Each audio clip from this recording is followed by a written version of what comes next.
Bienvenue sur Coran de ton cœur, le podcast qui t'aide à reconnecter ton cœur à ton Coran.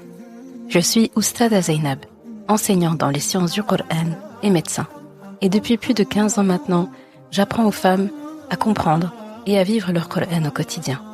J'ai la ferme conviction que le Coran est la clé d'un cœur apaisé, d'une vie alignée et d'une relation saine et belle avec Allah subhanahu wa ta'ala.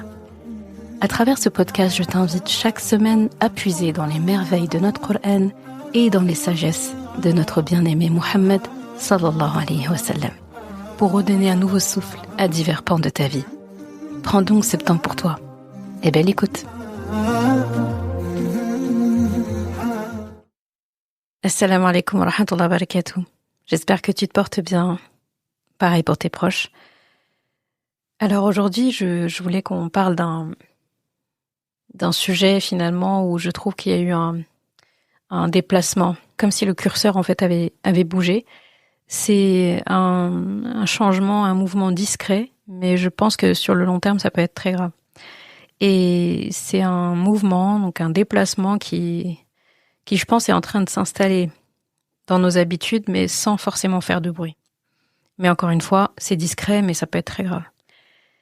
Pendant longtemps, quand une personne avait un problème, elle avait un dilemme, elle a une douleur ou une confusion ou quelque chose comme ça, elle allait consulter les gens, d'accord ? Elle va parler, elle va poser des questions à des gens, aller voir son entourage, chercher des conseils, etc. Parfois même, cette personne va tellement consulter, entre guillemets, toute la terre que parfois, Allah est consulté en dernier. Mais cette personne, elle allait parler aux gens, aux proches, aux amis, à des connaissances, parfois même à n'importe qui. Et Allah subhanahu wa ta'ala aussi dedans, parfois en dernier, parfois en premier, parfois après. Et je pense qu'aujourd'hui, pour beaucoup, on est rentré dans une autre phase. Pour beaucoup de gens, je trouve que les gens ont commencé à consulter l'intelligence artificielle. Et voilà le sujet de mon épisode d'aujourd'hui, là où ils auraient dû commencer par consulter Allah subhanahu wa ta'ala. Et c'est bien plus grave qu'on peut penser. Et là, je vais être très claire. Disclaimer. Mes propos là aujourd'hui, c'est pas pour diaboliser un outil.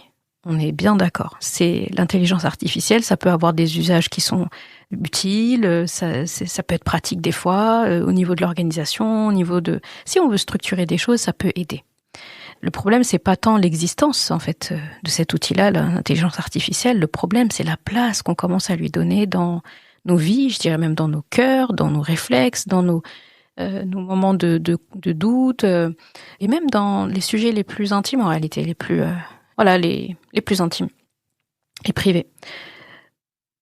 Parce qu'en fait, il y a une différence entre utiliser un outil et commencer à lui confier ce qu'on aurait dû déposer d'abord devant Allah subhanahu wa ta'ala. Et après, devant des personnes humaines, quoi. Et c'est là que me vient, du coup, cette magnifique ayah qui va nous accompagner pendant cet épisode. Et donc, c'est la ayah qui motive l'épisode du jour et je te laisse l'écouter. Bismillahirrahmanirrahim.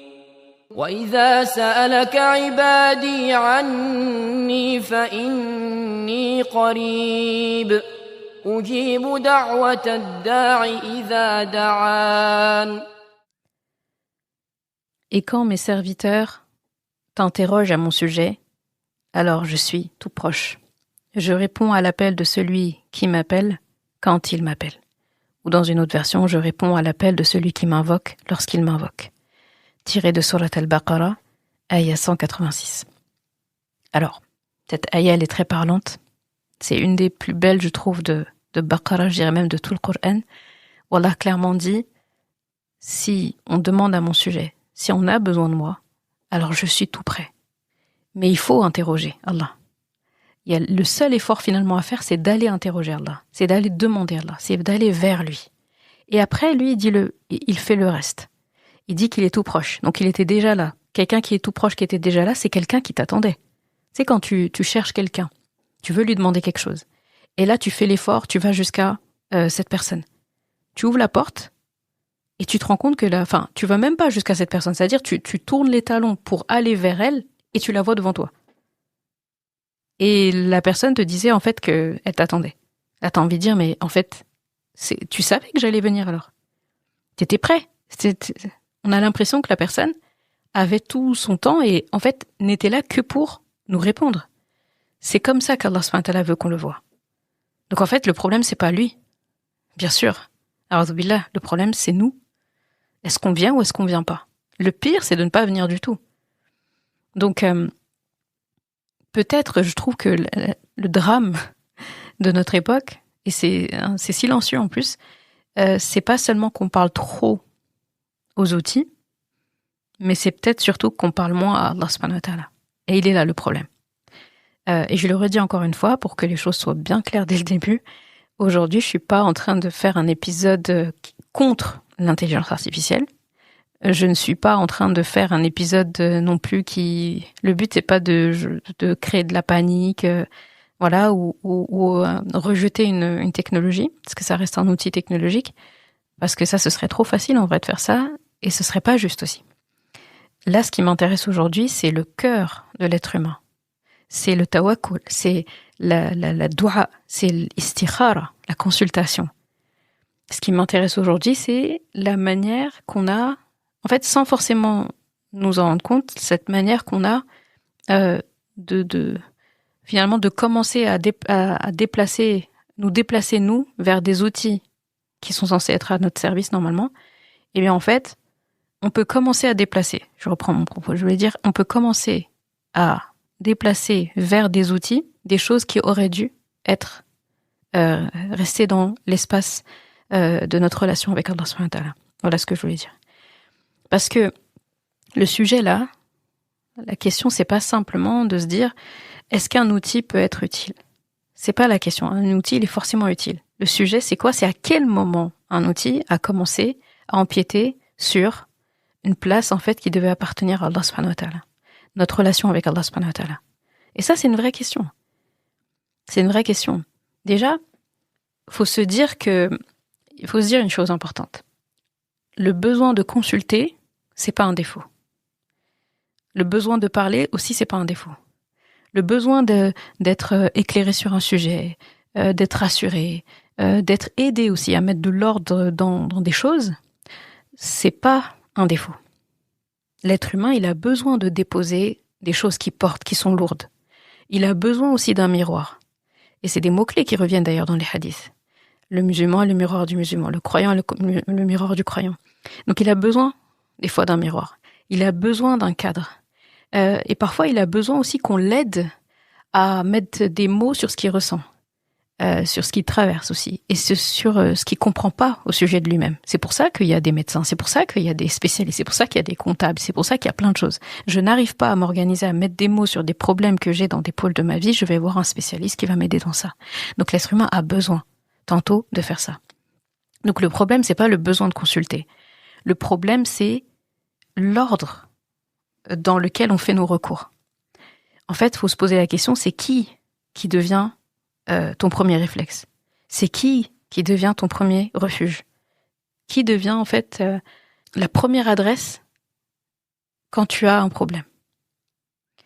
Et qui aussi reçoit la première version du problème que tu as? Parce que quand on a consulté plein de gens, on donne une version à la personne, à la personne qu'on a consultée en premier. D'accord? Et si on reconsulte quelqu'un d'autre derrière, cette personne, on va lui soumettre une nouvelle version, une autre version. C'est-à-dire une version de mon problème, puis ce que j'ai pu cogiter du problème, ce que j'ai pu process du problème avec la première personne que j'ai consultée. Et là, il reste par exemple des zones d'ombre ou je sais pas quoi. Et là, je viens exposer le problème à une autre personne. Et c'est pas du tout la première version. C'est pour ça que j'ai dit, c'est qui reçoit la première version de ce que ton cœur pense, porte, ressent. Et c'est là, en fait, qu'on voit que c'est important. C'est là qu'on voit que c'est pas n'importe quoi. Donc c'est ça la vraie question.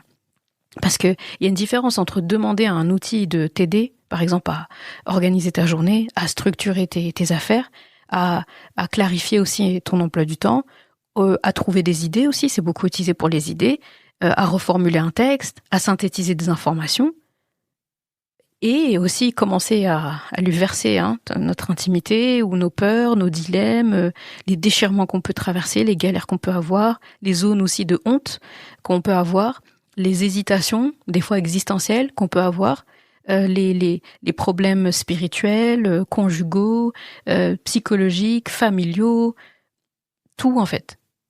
Donc, il y a une différence entre demander à un outil de nous aider à structurer notre journée, comme j'ai dit, à nous aider, et à commencer à lui verser tout ce qui est censé être intime. Et là, on n'est plus seulement dans l'usage d'un outil. On entre dans autre chose, on est d'accord. Là, on entre dans une zone où le cœur, il commence à se tourner spontanément vers autre qu'Allah subhanahu wa ta'ala, pour des choses qui auraient dû d'abord être verticalisées, c'est-à-dire envoyées vers Allah subhanahu wa ta'ala. Normalement, le trajet, c'est censé être vertical. Et je crois qu'il faut qu'on soit très honnête avec nous-mêmes. Il y a des gens, aujourd'hui, qui racontent à une intelligence artificielle des choses qu'ils n'ont même pas encore dit à Allah subhanahu wa ta'ala. Voilà, c'est dit. On avale le crapaud. Là, c'est pas un petit détail.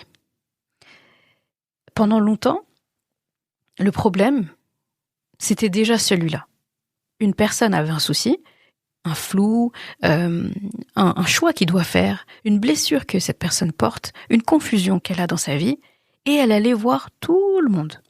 Un tel, une telle, la cousine, la copine, le frère, la sœur, les parents, le groupe WhatsApp, le forum, les réseaux, toute la terre. Toute la terre était consultée. Et Allah subhanahu wa ta'ala, parfois il arrivait en dernier recours, s'il arrivait déjà dans les recours. Parfois seulement si toutes les autres pistes aussi avaient échoué. Et forcément que les autres pistes elles vont échouer s'il n'y a pas Allah dedans. Et parfois, la personne ne consulte pas Allah du tout. Elle ne le consulte même pas. Déjà là, c'était grave.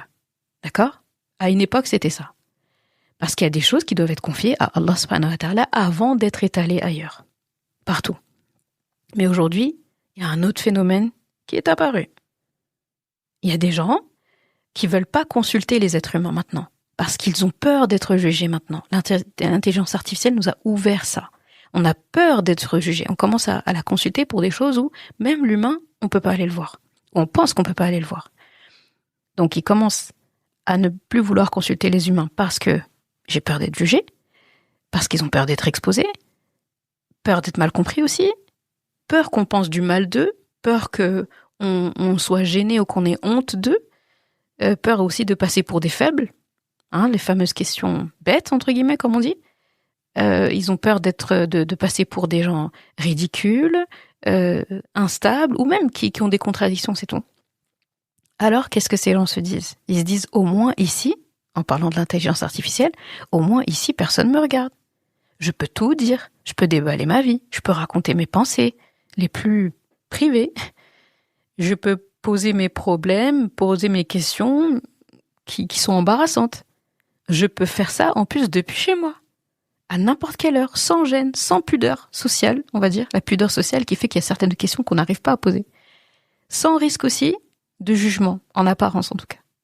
Et c'est là que quelque chose devient très préoccupant là, dans l'histoire, parce que ce qui aurait dû te pousser vers Allah subhanahu wa ta'ala te pousse maintenant vers une interface. Parce que c'est juste que c'est une interface. Ce qui aurait dû te faire lever les mains vers Allah subhanahu wa ta'ala pour le supplier de t'aider, te fait ouvrir une application maintenant. Toute forme d'application qui est une intelligence artificielle. Ce qui aurait dû te faire dire « Ya Rabbi », j'ai besoin de ceci, cela, ou je me plains à toi de ceci ou cela. Maintenant, ça nous fait commencer par « Bonjour, j'ai un problème ». Et puis en plus, on donne des noms. Et des gens, ils donnent des noms à leur intelligence artificielle. Ils l'appellent chouchou. Salut chouchou, aujourd'hui, ceci, cela. J'ai tout entendu. D'accord. Donc maintenant, c'est comme ça. Et je dis pas ça pour culpabiliser. C'est pas le sujet. La culpabilité, c'est une faiblesse. Parce que ça fait rien à faire. Moi, je suis contre cette culpabilité-là. On se dit, mais je me sens pas bien, j'ai honte, je regrette, et on s'arrête là. Ça fait pas avancer. Parce que ça fait même pas faire taouba ou istighfar. On est juste en train de se lamenter et en plus on se félicite on l'a reconnu nous-mêmes. Mais il n'y a pas de suite. Finalement, ceux qui sont tout le temps dans la culpabilité, ils restent dans les mêmes schémas, ils recommencent des bêtises entre guillemets. Donc, comme je disais tout à l'heure, je ne dis pas ça pour culpabiliser qui que ce soit, c'est vraiment pas le sujet. Je le dis parce qu'il faut qu'on se réveille. En fait, quand quelqu'un prend l'habitude de consulter une intelligence artificielle là où il aurait dû se tourner vers Allah subhanahu wa ta'ala, il fait pas seulement un déplacement pratique de l'affaire, en fait il fait un déplacement spirituel. Et ça c'est un des moves de Shaitan. C'est un de ses mouvements. Pourquoi ? Parce que il court-circuite la doua. Là, la doua, elle a été contournée. La doua, c'est pas juste un moyen d'obtenir une solution. La doua, c'est pas seulement un outil de résolution de problèmes dans la vie d'un musulman. La doua, c'est un acte d'adoration. Rasulullah sallallahu alayhi wa sallam le disait dans un hadith authentique. Ad-du'a'u huwa al-ibada. J'ai fait un épisode sur ça. La doua, c'est la ibada en elle-même, c'est l'adoration. Donc la doua, c'est une école. La doua, c'est un acte de haqq, c'est un acte de vérité. La doua, c'est un acte aussi de je montre ma pauvreté devant Allah subhanahu wa ta'ala, dans le sens sans lui, je n'ai rien.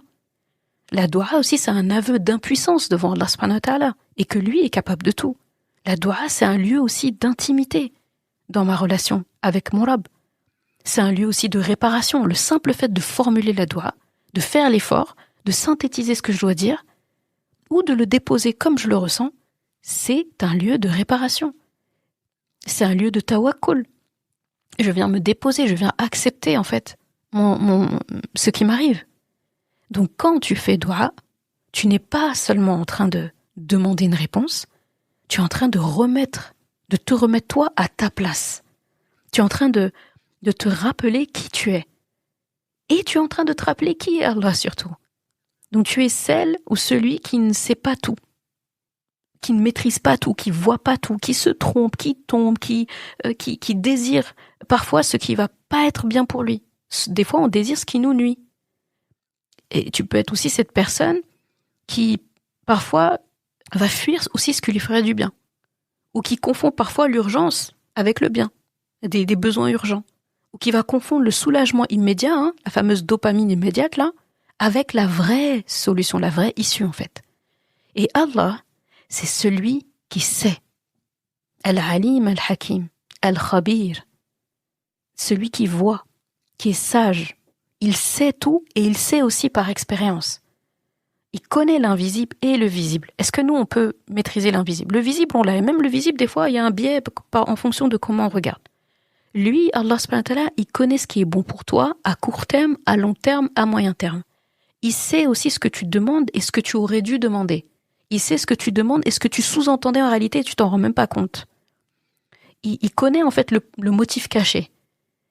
Il sait aussi ce qui te fait du mal, même quand toi, tu crois que ton bien, il est dedans. Des fois, il y a des choses, on croit qu'il y a notre salut dedans, alors que pas du tout. Rien du tout. Il sait aussi ce qu'il te refuse par rahma. Il sait aussi ce qui va retarder pour te purifier. Et Allah est celui qui sait ce qui va détourner de toi pour te protéger. Et ça n'a pas de prix. Or que, quand tu prends l'habitude d'aller tout de suite vers une réponse qui est instantanée, l'intelligence artificielle, tu te prives de ce face-à-face avec Allah subhanahu wa ta'ala. Tu te prives aussi de l'école de la doua. Moi, la doua, je la vois vraiment comme une école. Tu te prives de ce temps où ton cœur, il s'abaisse en fait. Il baisse sa garde, il se vide. Il va se replacer là où il doit être placé. Il se réordonne. Il va s'apaiser. Il va se soumettre. Il va se soumettre et s'humilier sainement devant Allah subhanahu wa ta'ala. Parce que devant une intelligence artificielle, quand on lui confie des choses intimes comme ça, on se soumet, mais c'est pas sain en fait. On s'humilie pour le coup, c'est pas sain du tout. Donc tu veux une réponse, alors qu'Allah subhanahu wa ta'ala voulait peut-être d'abord te donner une relation plus profonde avec lui, ton créateur, ton Rabb, à travers ta demande. Et ça, il faut pas le sous-estimer. Et il faut dire quelque chose de très clair, c'est qu'une intelligence artificielle, elle connaît pas l'invisible. Tout à l'heure, j'ai dit que toi et moi, on connaît pas l'invisible. Alors qu'Allah, il connaît le visible et l'invisible. Et même le visible sans les interprétations qu'on donne. Eh bien, l'intelligence artificielle, elle connaît pas l'invisible non plus. Elle sait pas où est le bien réel pour toi. Elle ne sait pas ce qui t'aurait détruit si tu l'avais obtenu. Elle sait pas aussi ce qu'Allah refuse par rahma pour toi. Elle ne sait pas ce qu'Allah retarde pour te purifier. Elle ne sait pas non plus ce qu'Allah te fait traverser pour te ramener à lui. Elle n'a pas les plans d'Allah. Quand il t'envoie des épreuves en guise d'entraînement, pour que tu évolues. Elle peut, l'intelligence artificielle, elle peut agréger les choses, elle peut reformuler les informations, elle peut synthétiser, calculer, proposer, elle peut faire plein de choses. Mais elle ne guide pas au sens où Allah guide. Impossible. Et si tu regardes bien l'intelligence artificielle, elle est faite de quoi ? Elle n'est pas faite de... C'est pas un monde parallèle. Elle amasse énormément d'informations qui sont des informations délivrées par les humains de manière générale. L'intelligence artificielle est le fruit de l'intelligence humaine. Donc elle puise de tout ce qui est déjà disponible comme information dans cette dunya en fait, tout simplement. Donc à la fin, on a une réponse d'une intelligence artificielle qui a consulté elle-même toute la Terre. Elle a consulté toute la Terre, tout ce que les informations humaines qu'elle pouvait avoir, elle remonte à des années, donc elle a consulté toute la Terre pour te donner une réponse. Et même là, elle n'a pas tous les éléments. Donc ça revient à l'ancien problème que je disais avant, quand on consultait toute la Terre parfois avant de consulter Allah. Mais au moins on consultait des gens. Maintenant, on consulte une intelligence artificielle. Donc on consulte encore plus de gens, vu qu'elle-même va puiser auprès de plein d'informations tirées de plein de gens, elle va consulter plus de gens, et nous derrière, et Allah en dernier. C'est encore plus grave. Donc on allonge le problème. Et donc comme je disais, elle guide pas au sens où Allah guide. Et c'est justement pour ça que Salat Istikhara, donc la prière de la consultation, Al-Istikhara, la consultation, le fait de demander à Allah subhanahu wa ta'ala de nous guider vers la bonne solution, c'est là que l'Istikhara est si noble en fait. Parce qu'elle commence par un aveu. Elle commence par notre aveu d'ignorance. Regarde ce que la doua a dit. Donc, on dit quoi ? On dit Ya Allah, in kunta ta'lamu. Donc, Ya Allah, si tu sais que, in kunta ta'lamu anna hadha al-amru. Donc, Ya Allah, si tu sais que cette chose pour laquelle je te consulte, et tu connais le contenu de la doua, si tu sais que c'est un bien pour moi, et on va citer donc dans la doua, c'est une doua prophétique, c'est une doua qui nous a été enseignée par le prophète Sassem et qui est bien sûr valide. Donc on va cibler plusieurs pôles de vie. Donc pour ma vie, pour ma religion, d'accord ? Si tu sais que c'est un bien pour moi, alors, et là la doua elle est belle, alors en gros destine-le-moi. Et après, la deuxième partie de la doua, c'est exactement la même chose, mais tout à la forme négative. Si tu sais que cette chose-là, c'est pas bon pour moi, et là, tout le reste de la doua qui est belle. En fait, on dit, Ya Allah, si tu sais que, genre, toi, tu sais, si tu sais quelque chose dedans qui va pas, du coup, moi, je peux pas savoir, eh ben, occupe-toi-en. Donc, en gros, c'est un aveu de moi, je ne sais pas. Mon cœur ne sait pas. Mes désirs ne savent pas. Ma peur ne sait pas. Mon urgence, en tout cas mon sentiment d'urgence ne sait pas. Mais toi, Allah, tu sais. Donc voilà pourquoi Allah est le seul destinataire légitime de ta istikhara, de ta consultation, ta demande de consultation. Parce que la istikhara, c'est pas seulement aide-moi à trancher. La istikhara, c'est pas ça. C'est pas que ça en tout cas. C'est, je reconnais que je ne possède pas la science du bien pour moi. Je reconnais que toi, Allah subhanahu wa ta'ala, toi tu la possèdes, cette science. Et je te demande de me faciliter ce qui est un bien. Et je te demande de détourner de moi ce qui est un mal et de détourner mon cœur de ce qui n'est pas pour moi. Donc détourne le mal de moi et détourne moi aussi du mal. C'est du 360 degrés là, dans les deux sens. Et ça, une intelligence artificielle, elle ne peut pas faire ça. Elle peut te proposer une option. Option A, option B. Elle peut te faire des tableaux. Elle peut te faire des calculs. Elle peut te structurer un raisonnement que tu lui as soumis. Elle peut t'énumérer aussi les pour et les contre de situations que tu lui as soumis. C'est-à-dire, s'il y a des choses que tu lui as pas soumis, elle pourra pas les utiliser. Alors qu'Allah, ce que tu ne lui as pas dit, il le sait aussi. Donc lui, il prend en compte ce que tu formules, ce que tu as dans le cœur, ce que ton inconscient pense, ce que ton conscient pense, ton passé, ton présent, le futur, les gens qui guettent autour de toi et qui, voilà, et les intentions des autres, et tes intentions, il prend tout. Lui, pour le coup, il peut remonter très loin, derrière, très loin, devant, et là, en fait, il te répond avec tout ça, avec de l'invisible. sur la base d'informations qui ne sont pas visibles de toi. L'intelligence artificielle, elle peut t'aider aussi à penser des fois. Mais elle peut pas être le destinataire d'un acte qui, par essence, en fait, appartient à la servitude devant Allah subhanahu wa ta'ala.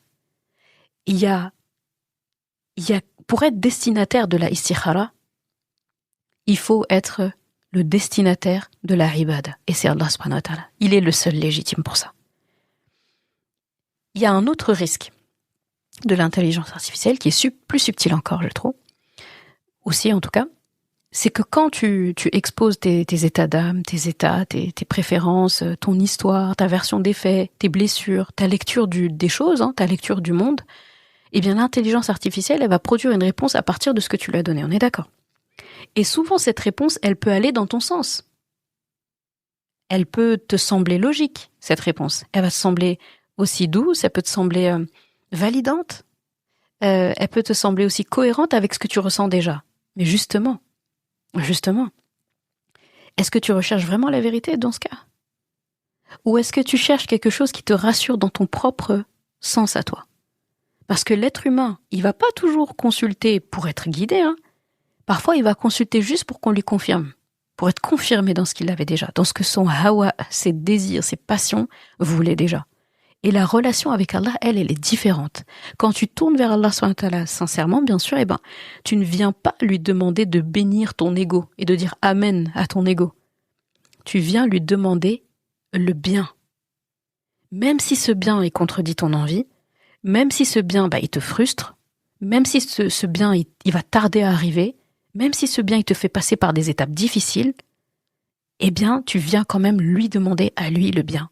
Alors qu'un outil, comme une intelligence artificielle, cet outil-là, il peut facilement devenir le lieu, en fait, où tu vas chercher une réponse qui épouse déjà ta narration, la narration que tu as à l'intérieur.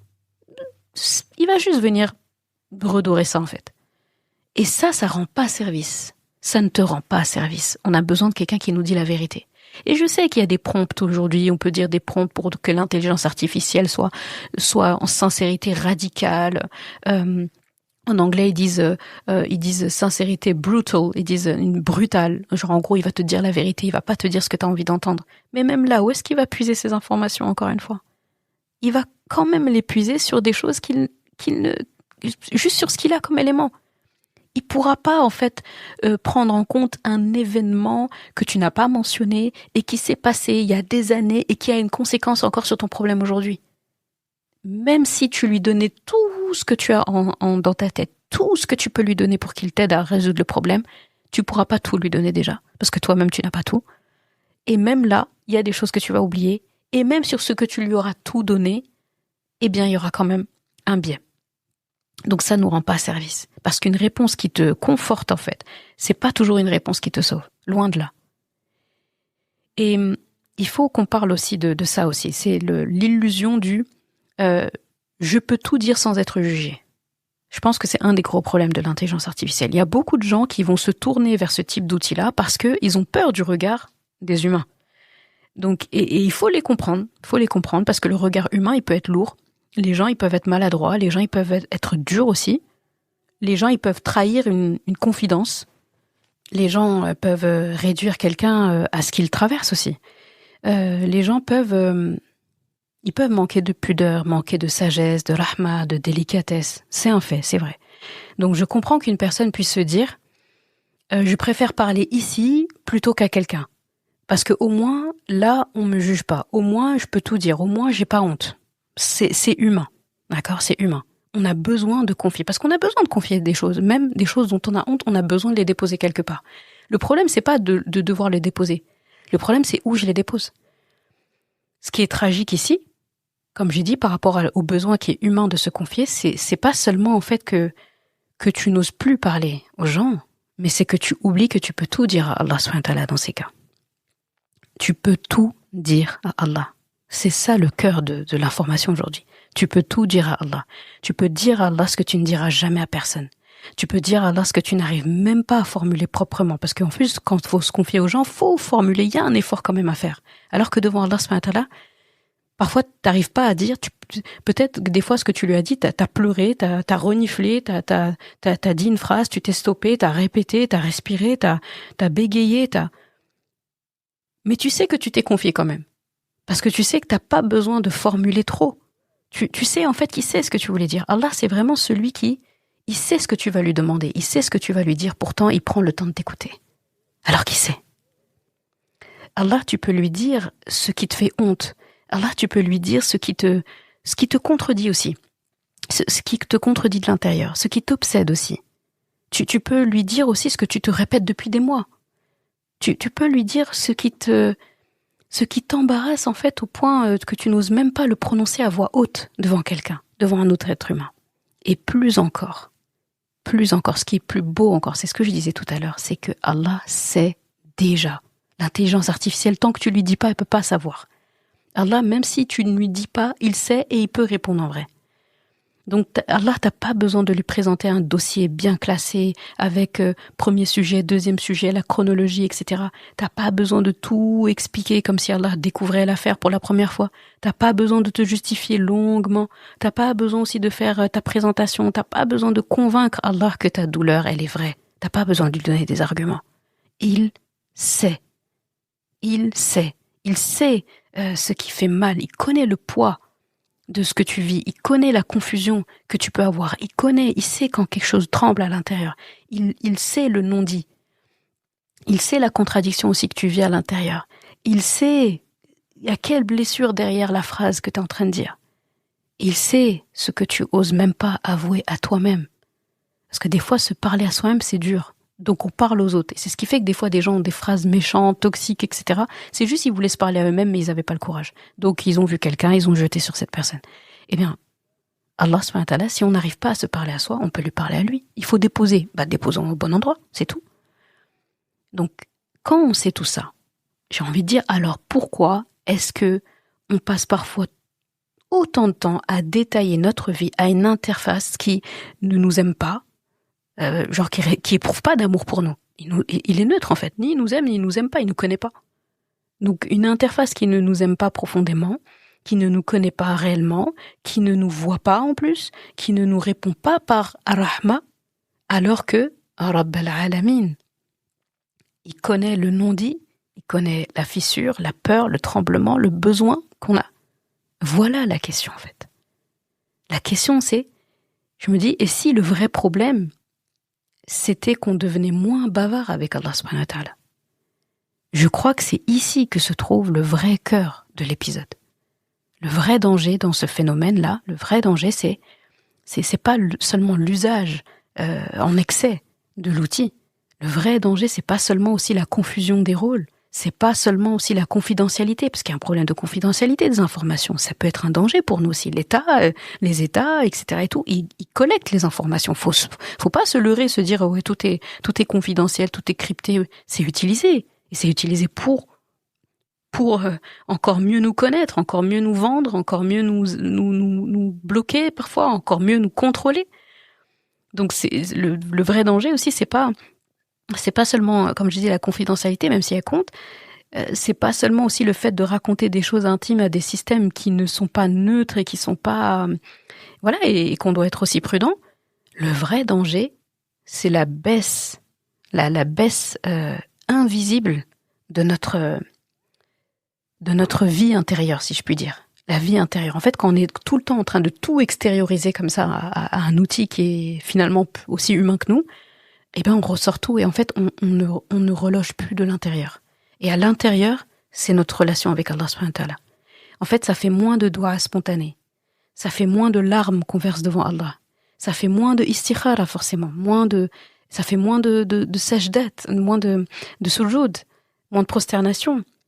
Ça fait moins aussi de ce moment où tu te lèves, tu fais 2 raka'a et tu dis Ya Rab, montre-moi juste. Ça fait moins de face à face avec Allah subhanahu wa ta'ala.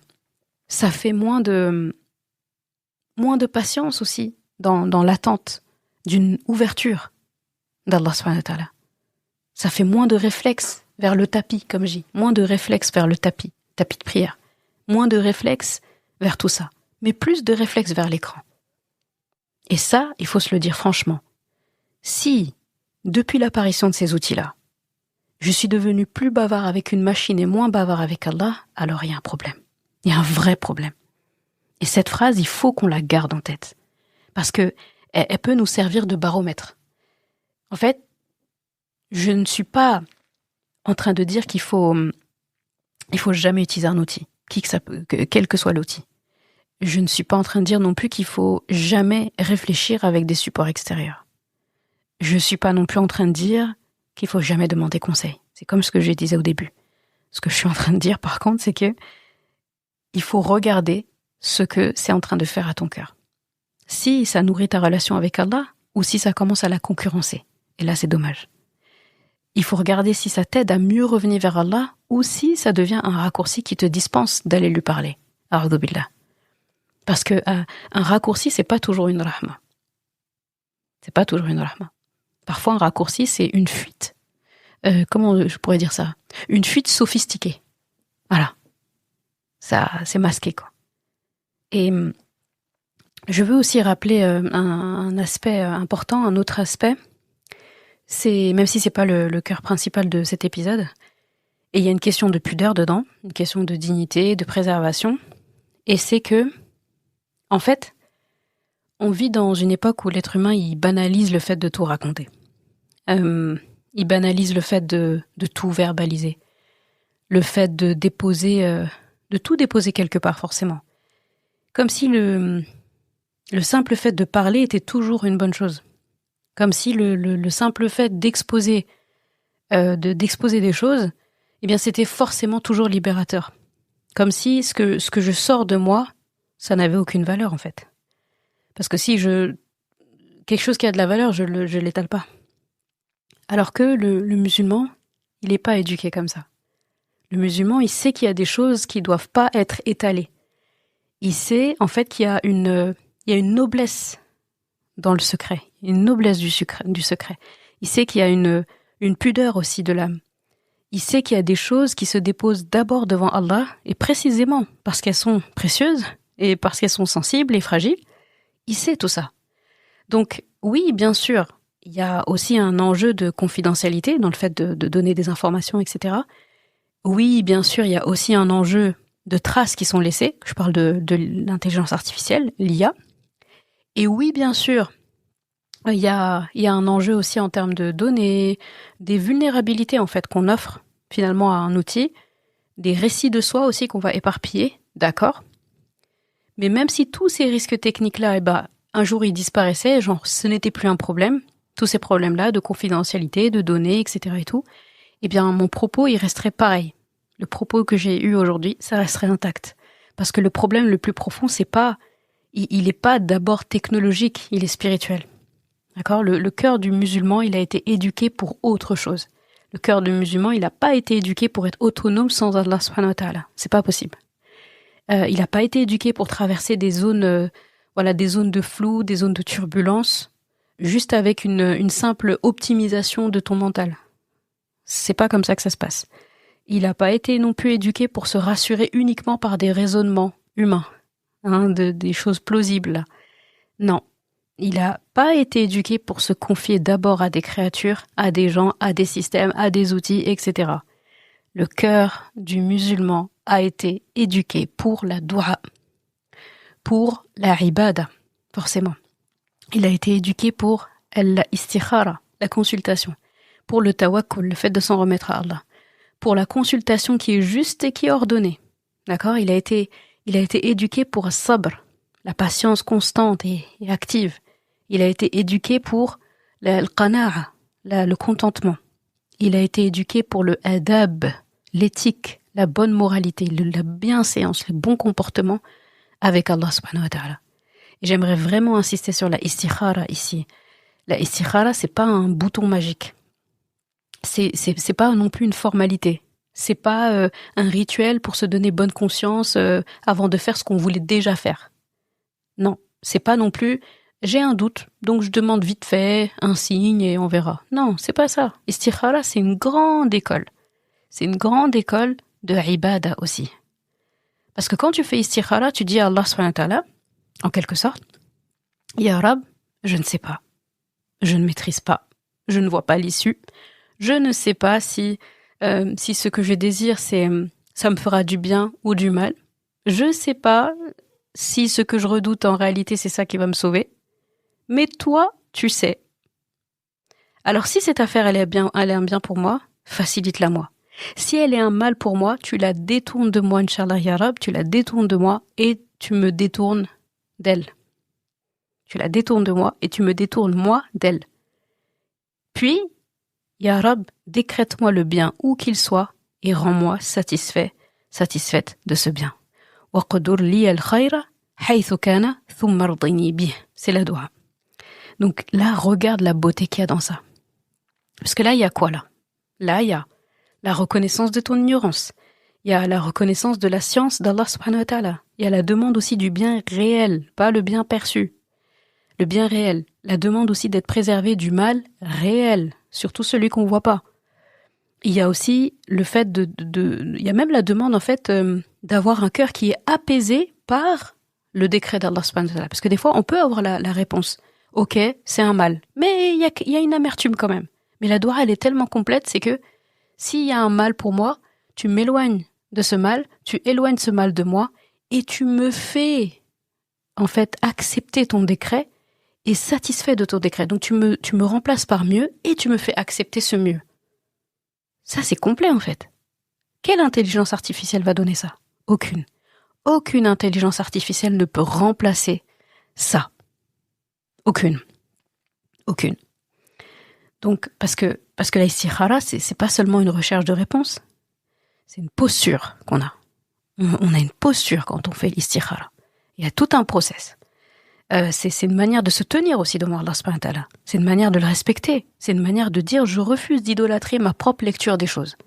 Donc je te demande toi. Je vais t'adorer toi en fait, ya Allah.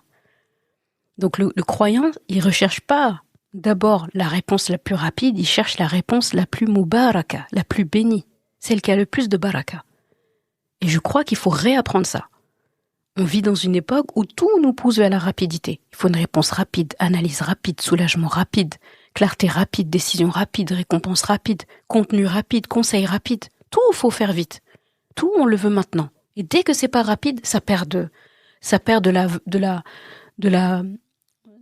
son prix, quoi.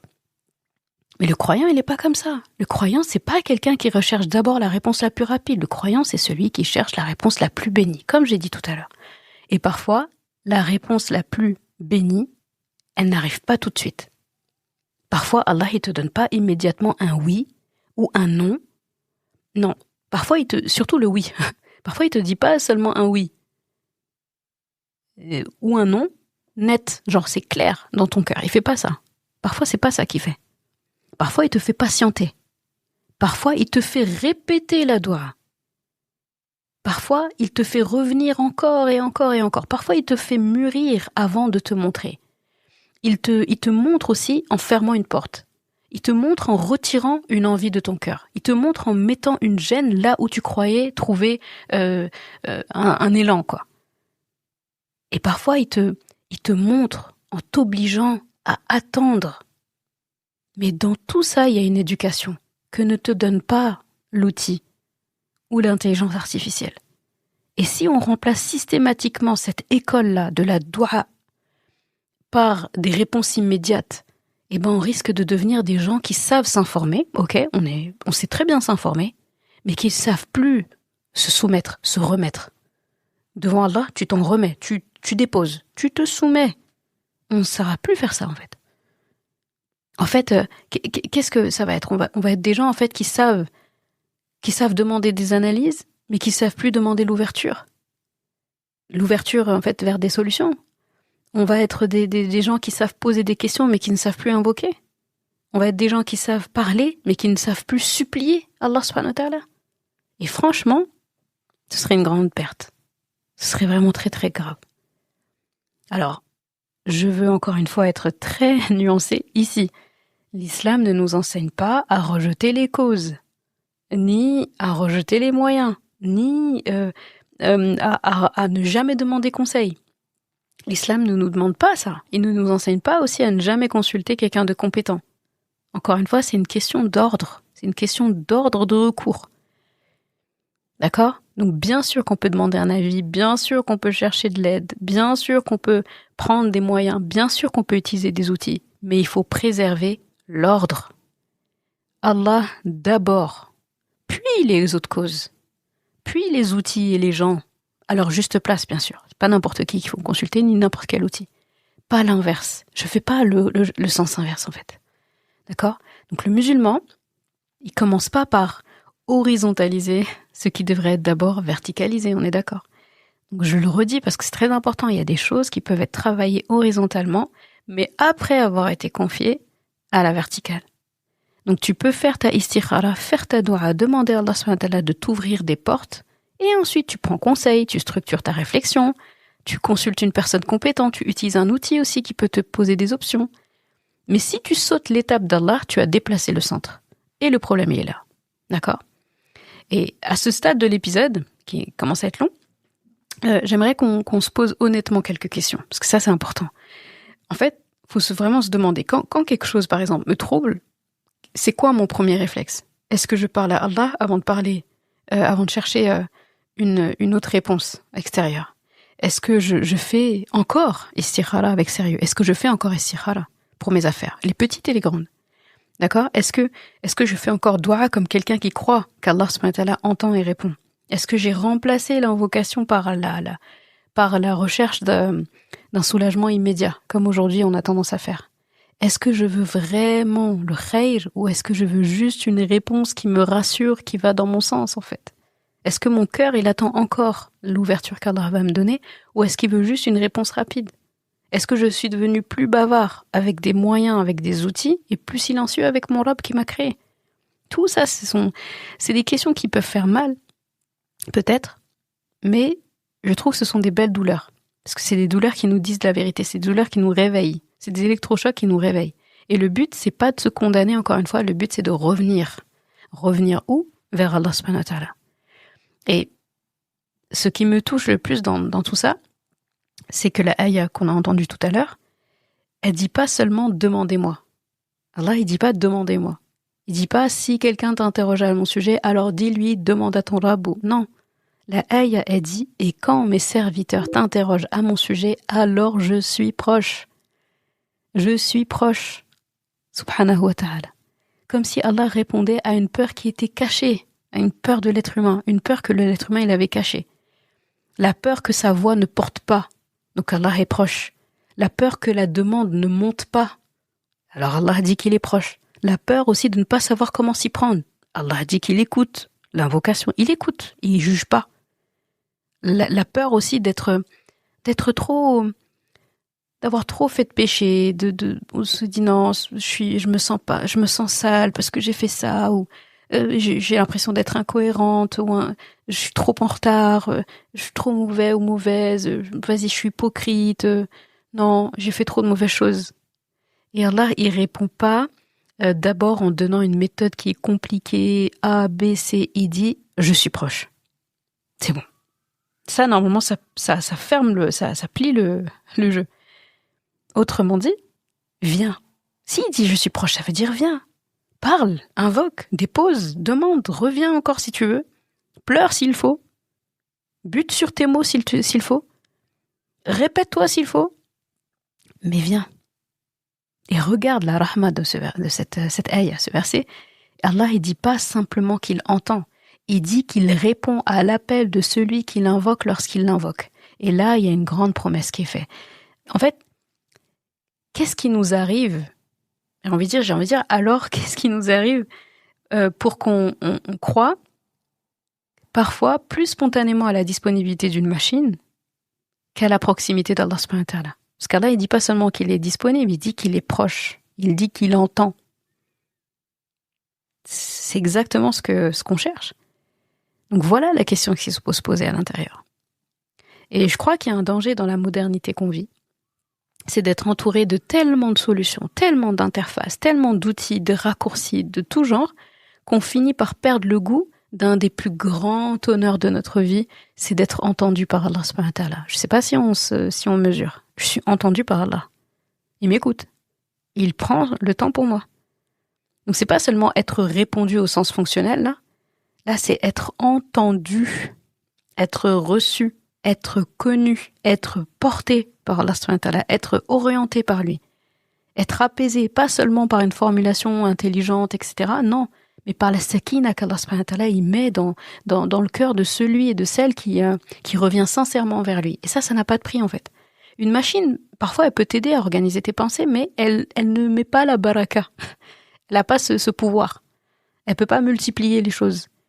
Elle ne met pas la sakina. Elle ne met pas de nour dans ce qu'elle dit. Elle n'en rajoute pas dans ta vie en tout cas. Elle ne génère pas de la guidance. Elle ne met pas la présence d'Allah aussi dans ton affaire. Elle peut pas le faire. Elle peut pas commander à Allah, ok, règle-lui son problème. Et ça, il faut qu'on s'en rappelle.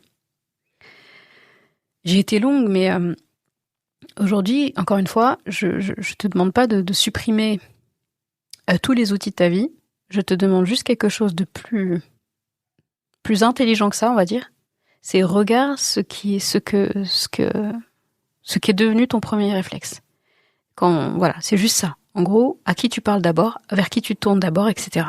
Si la réponse, c'est plus Allah, alors il est temps de revenir vers Allah, tout simplement. Parce que Allah n'a pas fermé la porte. Allah, il n'a pas dit, débrouille-toi avec tes outils. T'étais bien avec tes outils, et t'as qu'à leur parler. Non. Allah, il te dit encore, je suis proche. Si tu ouvres ton Coran, il va te le dire, et il parle au présent.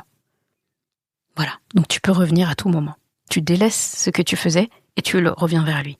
Et ce serait tragique, en fait, qu'on vive à une époque, en fait, où tout devient plus accessible, plutôt, sauf notre propre cœur devant Allah subhanahu wa ta'ala. Donc tout est accessible, sauf le fait d'avoir un cœur qui va vers Allah. Il faut surtout craindre d'arriver à un moment comme ça. Alhamdulillah, qu'Allah nous préserve. Donc, l'intelligence artificielle, elle peut être un outil, mais elle doit jamais devenir le centre. Elle doit jamais devenir le confident numéro 1.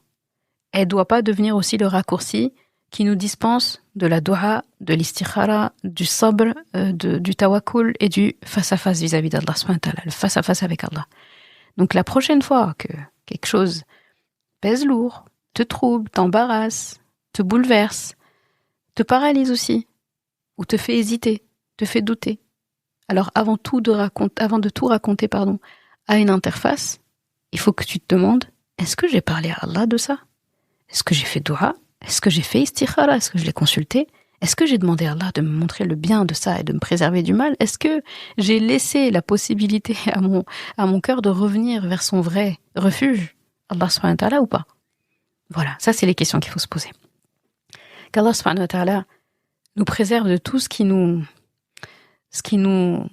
déplace de lui, qu'Allah nous rende plus bavards avec lui dans nos invocations, qu'Allah nous rende aussi plus proches de lui dans nos doigts, qu'Allah nous rende encore plus, nous donne encore plus d'entrain à faire istikhara souvent, qu'Allah nous rende aussi lucides et réalistes face aux outils, qui fassent qu'on soit pas naïf quand on utilise ces outils-là, qu'on ne soit pas aussi dans l'excès, qu'on ne rentre pas aussi dans cette sorte d'idolâtrie aussi moderne, qu'Allah subhanahu wa ta'ala fasse de nous des serviteurs, des servants et des servantes qui savent vers qui se tourner en premier, donc Allah subhanahu wa ta'ala, quand ils ont des problèmes. Amin ya Rabbil Alamin. Wassalamu alaikum wa rahmatullah. Merci d'avoir écouté cet épisode. Et comme toujours, si ce podcast t'a apporté du bien, alors une chose à faire, t'abonner pour ne rien rater. Et si il te semble pouvoir être utile à d'autres personnes, sens-toi libre de le partager et même de laisser un commentaire et la note de ton choix sur ta plateforme d'écoute préférée. Ce sera une belle manière de me faire savoir que ce podcast doit continuer et être écouté par le plus grand nombre. Je confie à Allah subhanahu wa ta'ala le soin de préserver ta foi, ton honneur et ton cœur. Je te laisse à présent passer un bon moment avec ton Coran et je te dis à vendredi prochain pour un nouvel épisode. Assalamu alaikum wa rahmatullah.